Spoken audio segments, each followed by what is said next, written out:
With only a few more days before the end of 2017, I felt now was the time to put together the list of my favorite 15 indie games that I played this year. What is going on, guys? Randall Thor 19, the man with the million, back again with another video.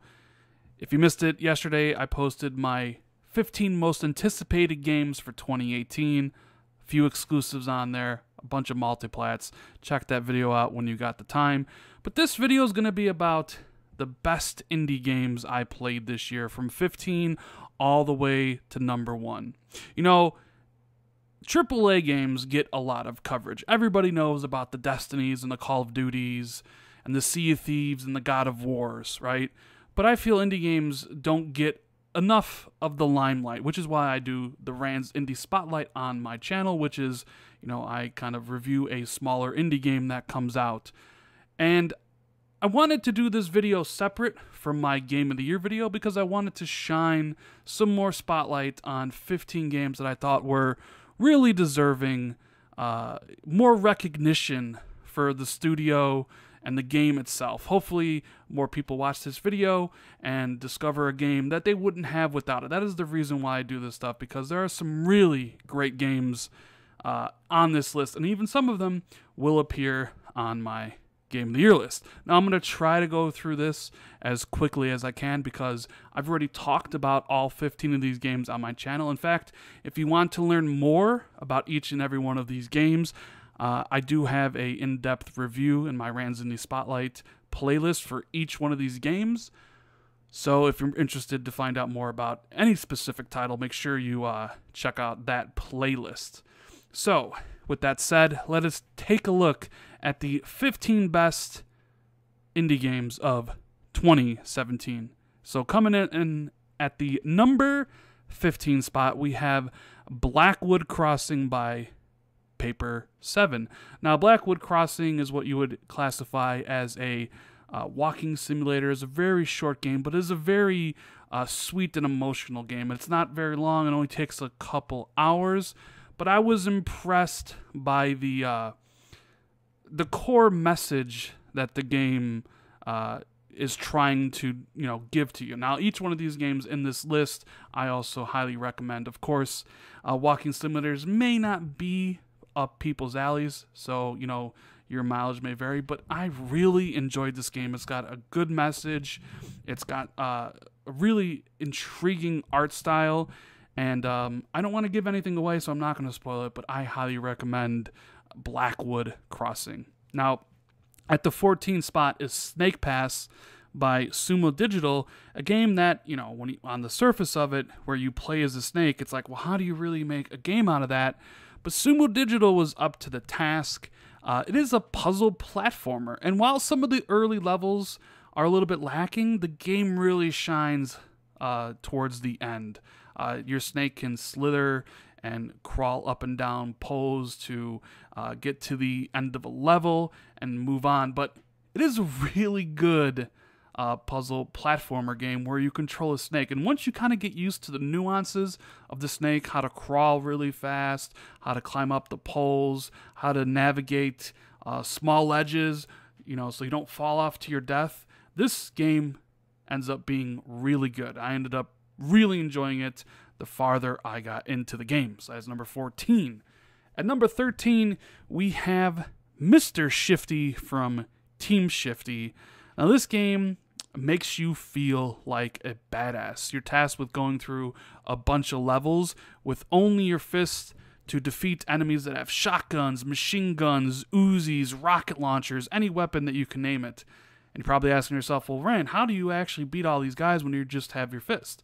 Well, that's because you have a teleporting power similar to Nightcrawler of the X-Men. You can constantly teleport forward, through walls, around people. So you use that ability to basically knock everybody out in the level and then progress. It is a game that is great at making you feel like a superhero and making you feel that you have this awesome power within you.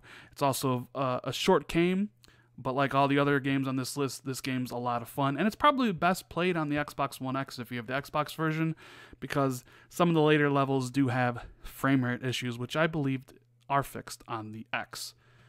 At number 12, we have Rise and Shine from, now get this is probably the best dev name I've ever come across, Super Awesome Hyper-Dimensional Mega Team. Now, Rise and Shine is a run and gun game, and it is actually freaking fantastic. It came out earlier in the year. I love the art style. It plays really well, and like most of the games here, it's very short, so you can in and get out. It can be a little on the difficult side, but I think it's well worth playing through this run and gun shoot 'em up game. At number 11, we have Arrow from Madfellows. Now, this game is a music synchronization game. Think Rez, but with a twist.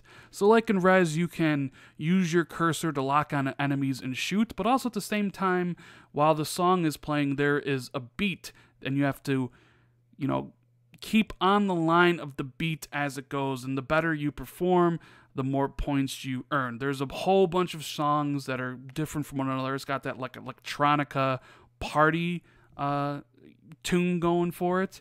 I really enjoyed this game. I expected nothing from it, and when I actually played it, I was like, man, this game is fantastic. I'm a big fan of Rez. Some of the songs on there are really, really good, but put all that together with the kind of polygonal graphics, and you have to kind of keep yourself on the pulsating tracks while you're trying to destroy the enemies. You're in for a good time here, and I highly recommend Arrow from Madfellows. Now, coming in at the number 10 spot is Observer from Blobber Team. Now, you may remember Blobber Team. They created Layers of Fear, which was a psychological horror puzzle walking simulator game. I wasn't a big fan of that game. In fact, I didn't like it whatsoever. But Observer is a much better game. You play as a detective in this cyberpunk world, right? It's kind of a combination of Layers of Fear mixed in with the Batman detective system. Because you're a detective and you're trying to discover what has happened, you can use a bunch of different like lighting modes, like a UMP mode, or a mode that heightens where bodily fluids are, and you go around and check the crime scene to kind of figure out what happened. And then in between those, you have these, what do you call them, like hallucinations. I don't want to spoil anything, but very psychologically horror, but in a cyberpunk world. It is a really good game with a very interesting story and some great voice acting by Ruder Hager from the Blade Runner movie. But man, this game was really good. Make sure you check out the review on the channel if you want to learn more about it. Now, coming in at number 9, we have Candleman, which is from the first Chinese game from ID at Xbox. Now, Candleman, you play as a little candle, and you're tasked with making through the level to the end of the portal. Now, the levels are in complete darkness, and you can burn your wick to kind of see where you're going. And of course, it's a platformer, so you're going to have to jump over obstacles or jump over holes, and you can light candles along the way. It doesn't really sound like much when you hear somebody talk about it, but I really enjoyed the visuals. It's just a relaxing game, and it's just like you're sitting there thinking, I'm playing as a freaking candle, and I'm having a great time. This is a fantastic game that I hope more people get to play. Now, they just added some free DLC with the true ending, which added more gamer score, so you can get an easy 1500 gamer score, because the game is not difficult. It's just a nice, pleasant experience. Now, number 8, we have Nex Machina, which is a PlayStation exclusive. Now, most of these games on this list are either on Xbox, PlayStation, and PC. This one is exclusive to PlayStation and PC. It is probably the best twin stick shooter I played in a very, very long time. It's got some fantastic visuals with an awesome soundtrack. Although the game can be beat in an hour and a half, it is fairly difficult when you bump up the difficulty level as you try to progress. I've beaten the game 3 different times now, and every single time I go back to play it, it's just as fun as the first time. It's got some really interesting and cool visual effects, and combine that with its sound, you have a great twin stick shooter. So if you love twin stick shooters, pick up Nex Machina. Now, number 7, we have Runer from Recon Games and Devolver Digital. Now, this is another game kind of set in a cyberpunk world.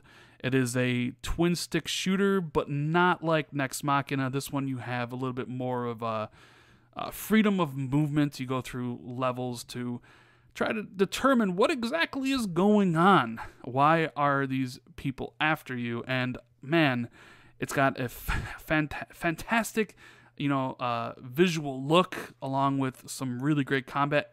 And I played this game on normal, and it is pretty tough. This is a hard game. Some people are going to have to knock it down to easy to get through it. So it's not for the faint of heart. But what you will get with Runer is an amazing experience that deserves to be played by anybody out there that enjoys a cyberpunk twin stick shooter. Pick this game up when you got the chance. At number 6, we have Little Nightmares. Now, Little Nightmares is right up my alley. It's a game that speaks to me because it is very much like Inside. I'm a fan of those kind of cinematic platformers that scroll left to right. While Little Nightmares gives you a little bit more freedom, you can kind of go more into the foreground and in the background. It is very much in that vein of Limbo and Inside where you're going left to right to get to the end. But what kind of separates this from Inside is the visual look, the grotesque monsters and things that you will see on this. Well, I don't want to spoil anything, but you'll encounter, huge, disgusting-looking chefs and obese people that are just eating everything in their path. Now, it has a really interesting story that you kind of gotta, pick up for on yourself, but it is a great game. I loved it when I played through it. I played it through 3 or 4 times now because of the one achievement of beating the game, I think within an hour. But I highly recommend Little Nightmares. It is one of the best games, best indie games that come out this year. At number 5, we have Outlast II by Red Barrels. Now, I was really anticipating Outlast 2. I'm such a huge fan of the original Outlast. And honestly, they didn't disappoint me. I know some people were a little bit disappointed in Outlast 2, but I enjoyed the game immensely. I think I beat it in 2 sittings. If you're not a fan of horror games, stay away because this has a lot of jump scares, a lot of gore, a lot of religious imagery that I'm sure a lot of people won't necessarily like. And a lot of people didn't like the move from Insane Asylum and Outlast 1 to kind of more open-ish world, an open field in Outlast 2, but I really enjoyed it. And honestly, at the end of the day, this is my YouTube channel, and these are the games that I enjoyed. So yeah, I highly recommend Outlast 2. I had a great time playing with it. I really enjoyed the story. There are some jump scares in there, and the religious kind of iconography that they're going for makes you think. There are some segments in here that are very disturbing as well, and I highly recommend you check out Outlast 2 at some point, whether it's on the cheap or somebody gifting it to you. At number 4, we have a game that kind of surprised me by how much I liked it, and that is Rime. Now, this is a game I fell in love with. It is developed by Tequila Works, and their previous game, Deadlight, I just absolutely hated. So for them to go from that type of game to Rime, which is a fully realized 3D world, very much like, like a Zelda game or something like that. There's no combat. It's just kind of an exploration game where you follow the clues and you put together the puzzles to kind of move on to the next area. So it's kind of like Zelda, but without the combat. But man, did I really love this game. I was just enthralled from the moment I sat down to play it.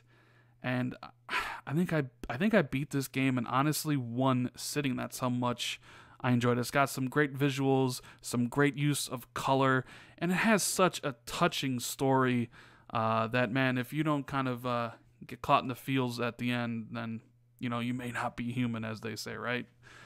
So that's number 15 to number 4. So we're going to come to the top 3. And if you've been following me for some time, I'm sure you know what 3 games are in that top 3. Although, what game is number 1? Well, anyways, at number 3, we have Cuphead. Yes, the indie darling that everybody loves from Studio MDHR, the game that won Best Indie and Best Indie Debut, as well as Best Art Direction from the VGAs. And I pretty much agree with that, except for the Best Indie, because it is not my number 1.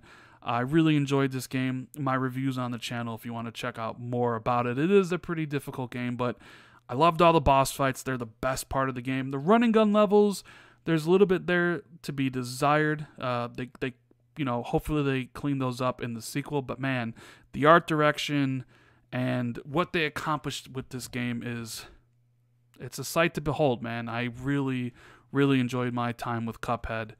And that is number 3. Now, at number 2, we have Hellblade from Ninja Theory.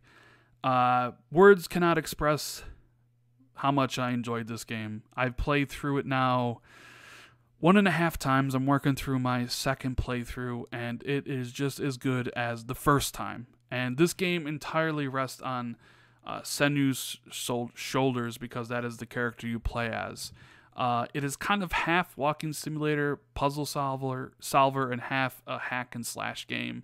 It never outstays its welcome, and the story it tells about a girl descending into madness and her psychosis and mental disorder, and this fantastical world she's in with like Norse mythology and things like that, along with the voices she hears in her head, the great sound design the game offers.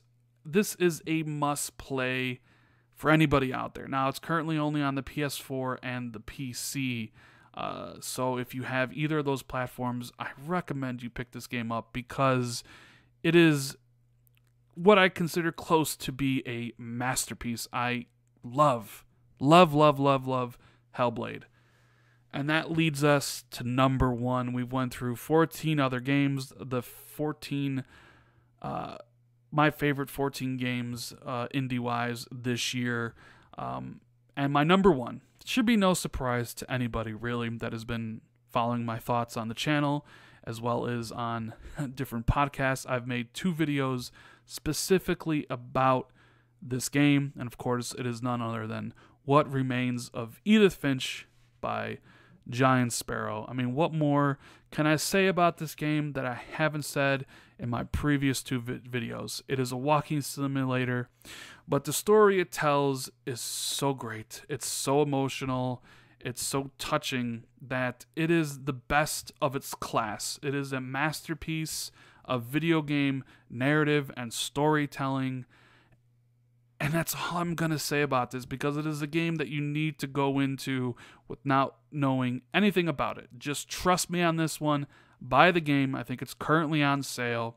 Get a good pair of headphones, sit down, and enjoy the 2-hour experience of What Remains of Edith Finch, my favorite indie game of 2017. Anyways, guys, that is the entire list of my favorite 15 games of 2017. Make sure you tune in tomorrow when I release the top 15 or 10, I haven't really decided yet, for Game of the Year. I wonder what is going to be number 1.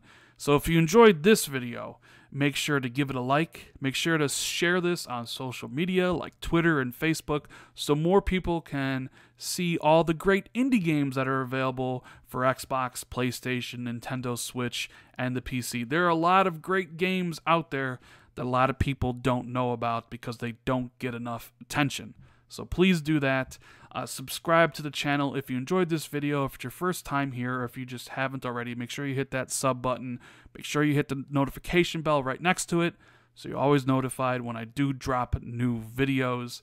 Thank you guys so much for taking the time out of your day to watch this video.